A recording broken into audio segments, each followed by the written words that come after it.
Atenção! Vai começar agora uma teleaula de processos de fabricação do curso profissionalizante. Este módulo tem um total de 80 aulas. Hoje, você vai assistir a teleaula número 58. Bons estudos!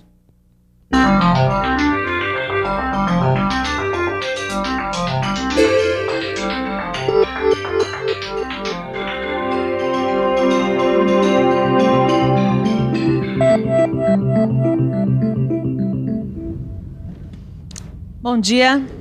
Seu Lorenzo, quais são as ferramentas que o senhor mais usa no seu dia a dia de trabalho? Um pente, tesoura, navalha, máquina de cortar cabelo, mais secador de cabelo, mas é essencial, né? E daria para fazer um corte de cabelo com uma tesoura que não estivesse bem afiada? Não tem condição, não. E a barba? Daria para fazer uma barba bem feita com um corte com fio ruim? Inde, não tem condição nenhuma. É isso aí. Será que o barbeiro é o único profissional que precisa manter suas ferramentas de corte bem afiadas? Claro que não, né? Qualquer profissional precisa deixar as suas ferramentas em ordem para fazer um bom trabalho, inclusive o profissional de mecânica. Na usinagem, depois de algum tempo, as ferramentas de corte geralmente se desgastam, passando a apresentar trincas, lascamentos ou modificações em suas propriedades. O desgaste das ferramentas é a porta de entrada para dois inimigos bastante indesejáveis: queda da produtividade e da qualidade. Os problemas se traduzem em aquecimento excessivo da peça e da ferramenta de corte, aumento do esforço da máquina, aumento do tempo de confecção e acabamento ruim. E a solução para o desgaste das ferramentas de corte é a sua restauração.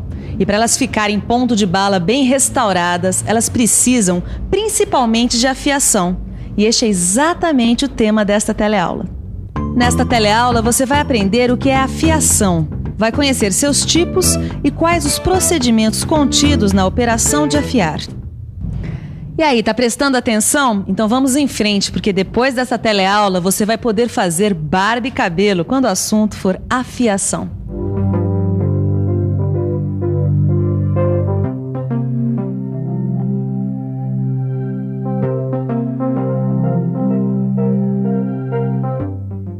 Para não perder tempo e manter as ferramentas de corte sempre afiadas, as grandes indústrias geralmente têm um setor de afiação de ferramentas. E aí, o trabalho é um só: restauração do contorno e perfil de corte das ferramentas desgastadas. A afiação é feita quase sempre com rebolos, que, como você sabe, também são ferramentas de usinagem usadas nas retificadoras. Você também já sabe que existem vários tipos de rebolo. E é claro que na hora de afiar, deve ser usado o rebolo mais adequado ao tipo de ferramenta de corte. Bom, mas antes da gente seguir adiante, é preciso saber o que é, afinal de contas, essa operação de afiar. Você sabe? Então fique por dentro.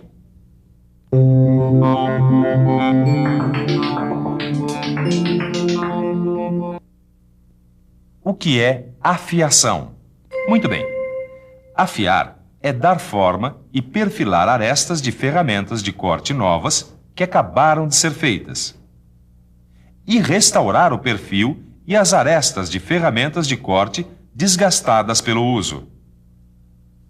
Muito bem, Caio. Agora que a gente já aprendeu o que é afiação e em que tipo de superfície ela deve ser feita, eu quero que você me responda o seguinte: com relação à aresta de corte, qual a diferença entre uma ferramenta de torno e esta fresa aqui? Essa é fácil, Silva.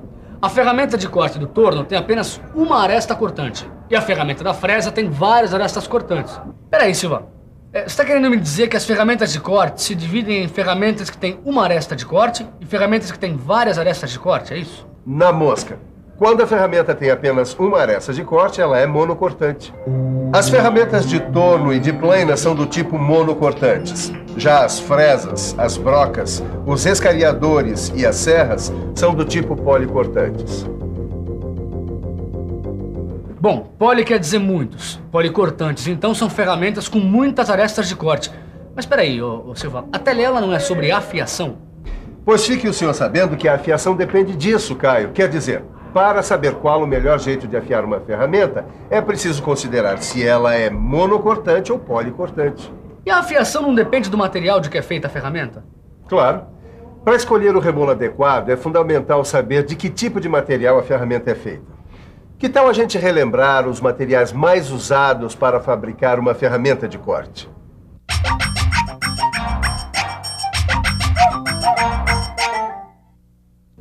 Tem o aço carbono, com baixa resistência ao desgaste e que perde rapidamente o poder de corte.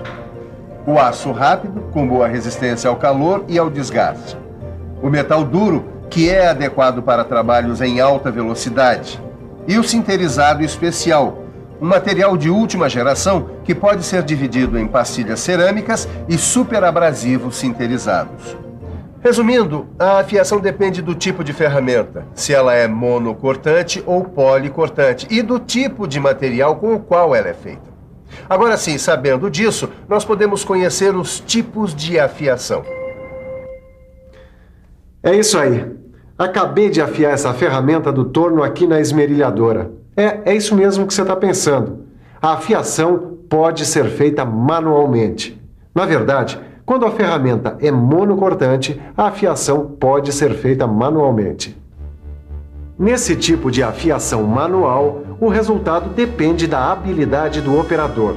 Quer dizer, para afiar manualmente uma ferramenta numa esmerilhadora, tem que ter destreza e entender do assunto. Agora, se for preciso afiar uma ferramenta do tipo policortante, aí entra em ação um profissional especialista em afiação. Esse aqui é o Daniel. Ele trabalha numa empresa que só faz afiação de ferramentas de corte e está aqui dando uma avaliada nas ferramentas da fresa aqui da oficina. Você sabe como é, né? Ferramenta de corte tem que estar sempre bem afiada, senão a produtividade vai lá para baixo.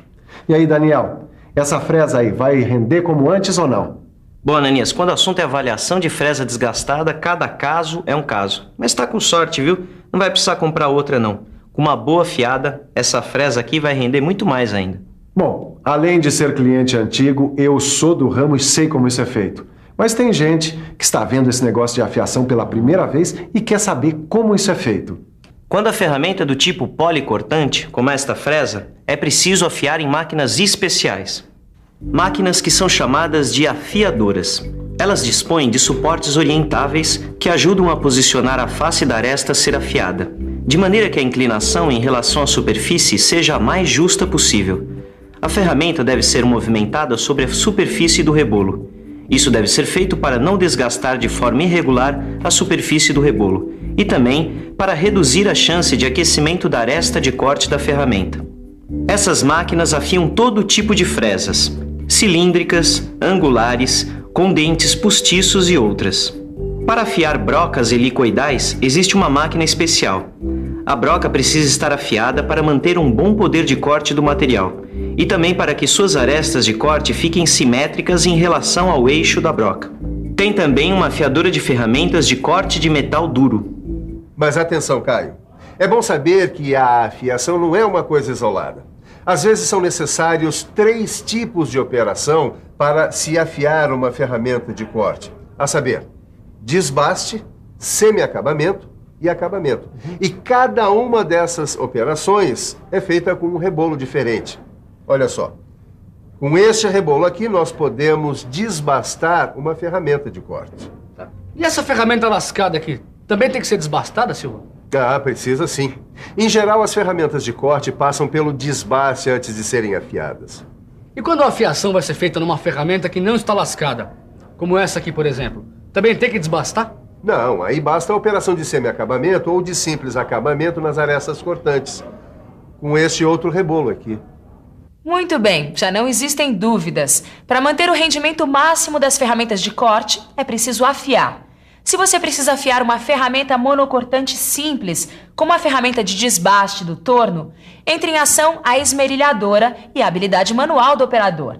Agora, se a ferramenta a ser afiada for policortante, como a fresa, como fazer? Bom, para responder essa pergunta, só mesmo conferindo os detalhes da operação de afiar. Antes de mais nada, a gente tem que levar em conta que cada dente da fresa é limitado por 2 superfícies ativas, uma de ataque e outra de incidência. Repare que durante a afiação, a mesa é acionada pelo operador com rápidos movimentos de vai e vem. E mais, a fresa deve ser mantida apoiada na guia da máquina.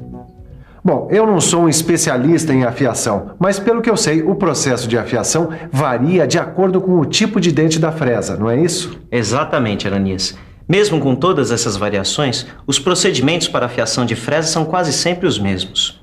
Vamos ver quais são esses procedimentos? O primeiro deles é a fixação da fresa na afiadora. Normalmente, as fresas com haste são fixadas entre pontas, o que permite obter uma concentricidade perfeita. Repare que o eixo da fresa deve estar em posição paralela à mesa. No caso da fresa de topo, a fixação é feita com a ajuda de um cabeçote porta-fresa inclinado, com ângulo de incidência de aproximadamente 6 graus. Um jogo de adaptadores permite a fixação das diversas hastes cônicas. As fresas com furo roscado são atarrachadas num mandril, que pode ser mantido entre pontas ou mesmo montado sobre o cabeçote porta-fresa. E as fresas com haste cilíndrica podem ser afiadas entre pontas, ou ainda fixadas no cabeçote porta-fresa, através de pinças cônicas. O segundo procedimento diz respeito à regulagem da máquina. Como exemplo, imagine que a gente vai afiar a parte externa da fresa com um rebolo reto plano. O dente da fresa é apoiado na escora guia, assim. Depois, o eixo do porta-rebolo e o eixo porta-fresa são colocados paralelamente no mesmo plano horizontal. Aí é hora de aproximar um dos dentes para bem perto do rebolo. Por último, a operação de afiar propriamente dita. Antes de ligar o motor, tem que aproximar a fresa alguns milímetros do rebolo, mas de maneira que ele possa girar livremente. Aí sim pode ligar.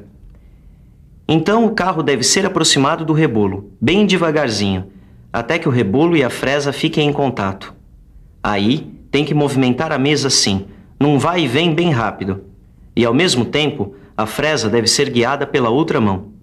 Em seguida, a fresa deve ser afastada lateralmente e deve-se fazer um passe de 0,02 de milímetro. Então é só ir afiando dente a dente, sempre mantendo a mesma referência. Depois de uma volta completa, o carro deve ser avançado para um novo passe de 0,02 de milímetro, e a afiação deve continuar até compensar todo o desgaste da fresa.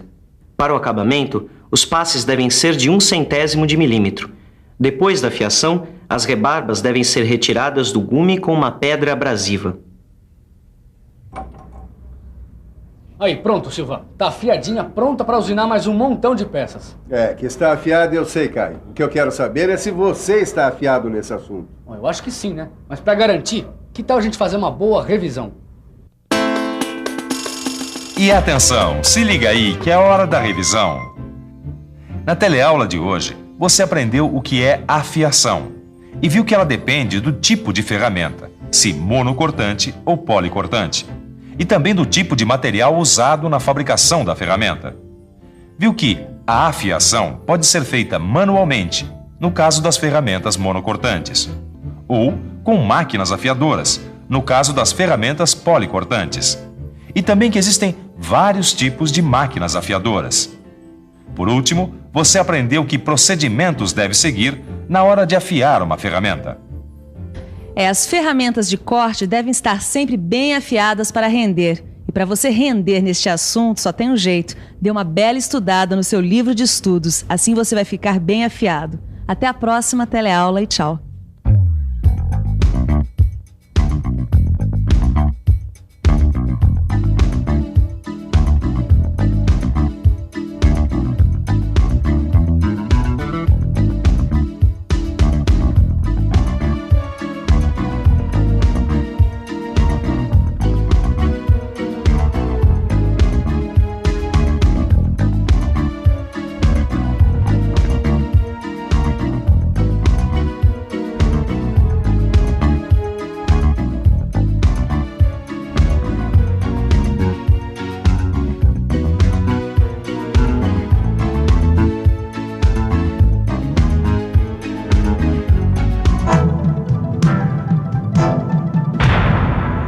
Telecurso 2000, um programa de educação do Sistema Fiesp e da Fundação Roberto Marinho.